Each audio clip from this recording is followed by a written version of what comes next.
আরও দুটো গুরুত্বপূর্ণ আপডেট তোমাদের সাথে শেয়ার করব। প্রথমে জানাই কোভ্যাক্সিন কিন্তু একটা দারুণ চেঞ্জেস ঘটেছে, যার কারণে কিন্তু এই কোভ্যাক্সিন আরও দ্রুত লঞ্চ হলেও হতে পারে। কেন? সো সেটা জানতে গেলে এই ভিডিওটা ডেফিনেটলি দেখতে হবে। সো ভিডিওটা প্লিজ স্কিপ করো না। আর দ্বিতীয় যে টপিকটা জানাবো সেটা হলো অল ওভার ওয়ার্ল্ডে এখন অ্যাট প্রেজেন্ট কিন্তু 3টে ভ্যাকসিনসের ক্লিনিক্যাল ট্রায়ালস কিন্তু হোল্ডসে আছে। কেন হোল্ডসে আছে, তারা কী বা প্রবলেম ফেস করছে সেটার ব্যাপারেও তোমাদেরকে শেয়ার করবো সেই ডিটেল। সো ভিডিওটা কিন্তু দারুণ ইন্টারেস্টিং হতে চলেছে। সো প্লিজ ভিডিওটা পুরোটা দেখার প্রচুর লাইক কমেন্ট শেয়ার করে বাংলার প্রত্যেকটা মানুষকে জানতে সাহায্য করো অ্যাট প্রেজেন্ট করোনা ভ্যাকসিনস নিয়ে কী চলছে all over the world, also in India. যারা এখন আমার চ্যানেলটা সাবস্ক্রাইব করো না তারা প্লিজ আমার চ্যানেলটা সাবস্ক্রাইব করো। আর তোমাদের ইনফরমেশনসের জন্য বলে আমার চ্যানেলে কিন্তু প্লেলিস্ট সেকশনসে সেপারেট প্লেলিস্ট করা আছে এই করোনা ভ্যাকসিনসের ডেলি আপডেটসের ব্যাপারে। সেখানে ভিজিট করলে ডেফিনেটলি তোমরা আরও তথ্য জানতে পারবে। সো বন্ধুরা, এবার চলে আসি ফার্স্ট টপিক, সেটা হলো কোভ্যাক্সিন কি একটা মেজর চেঞ্জেস ঘটলো, যার কারণে কিন্তু মনে হচ্ছে যে কোভ্যাক্সিন হয়তো ইন্ডিয়াতে আরও দ্রুত লঞ্চ হলেও হতে পারে।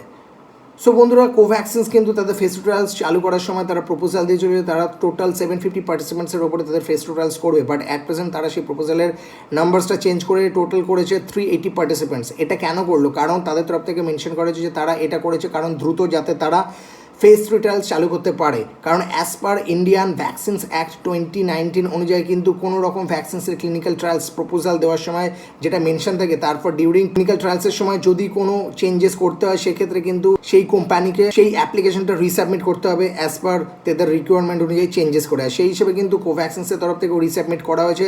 আর এদিকে কিন্তু আবার সিডিএসকেও কোভ্যাক্সিনসকে বলেছে যে তাদের ফেস টু ট্রায়ালসের সেফটি ডেটা সাবমিট করতে হবে ফেস টু ট্রায়ালস অফিসিয়ালি চালু করার আগে বা পারমিশনস পাওয়ার আগে। সো এখন এটাই দেখার, কারণ অ্যাট প্রেজেন্ট যে সিনারিও চলছে তাতে কিন্তু ডেফিনেটলি ক্লিয়ার কাট বোঝা যাচ্ছে যে এই কোভ্যাক্সিনসে কিন্তু ফেস টু ট্রায়ালস আরও 10 থেকে 15 দিন মিনিমাম পিছিয়ে গেল। আর এবার আসি দ্বিতীয় টপিক, সেটা হলো কোন 3টে ভ্যাকসিনসের কথা বলছি যাদের clinical trials at present hold আছে। সেই 3টে ভ্যাকসিনস হলো অক্সফোর্ড ভ্যাকসিনস, নাম্বার 2 জে অর্থাৎ জনসন অ্যান্ড জনসন, এবং 3 ইলিলি, যেটা একটা থেরাপি ভ্যাকসিনস নয়।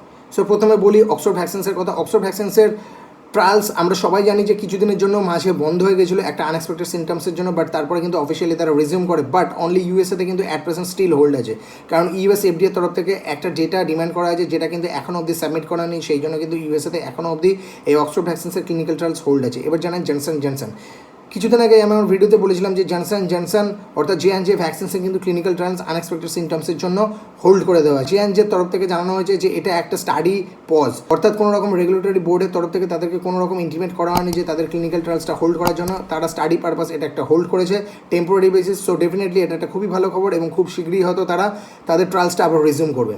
এবার যে থার্ড অ্যান্ড ফাইনালি সেটা হলো ইলিলি, যেটা একটা থেরাপি, যেটা একটা ডেফিনেটলি একটা অ্যান্টিবডি থেরাপি। আর এই অ্যান্টিবডি থেরাপি থ্রু দিয়ে তারা একটা ড্রাগ তৈরি করেছিল যেটা এই করোনা এগেনস্টে দারুণভাবে এফেক্টিভলি কাজ করে থাকে।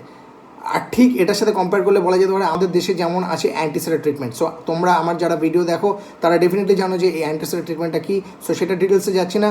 সো এই ট্রিটমেন্টসটা করার সময় তাদের তরফ থেকে জানানো হয় যে খুব দ্রুত পেশেন্টস রিকভারও হচ্ছিলো এবং হসপিটালসের আইসিইউ খুব দ্রুত খালিও হয়ে যাচ্ছিলো। আর যেহেতু এটা একটা ভ্যাকসিনস নয়, এটা একটা থেরাপি, আর সেই সূত্রে বলা হয়েছে যে এই ট্রিটমেন্ট দ্বারা কিন্তু কোনো রকম সাইড এফেক্টস লক্ষ্য করা যায়নি, বাট পোটেনশিয়ালস কিছু রিজনসের জন্য কিন্তু এই থেরাপিটাকে অ্যাট প্রেজেন্ট হোল্ডে রাখা হয়েছে।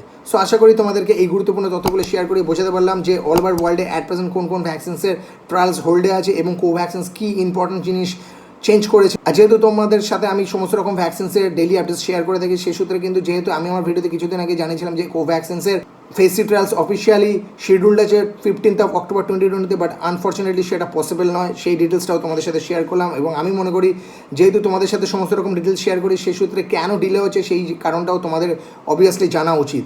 সো আশা করি এই গুরুত্বপূর্ণ আপডেটগুলো তোমাদের খুবই ভালো লেগেছে। আবার খুব শীঘ্রই ফিরবো নতুন কোনো আপডেট নিয়ে। ততক্ষণের জন্য জয় হিন্দ, থ্যাংক ইউ।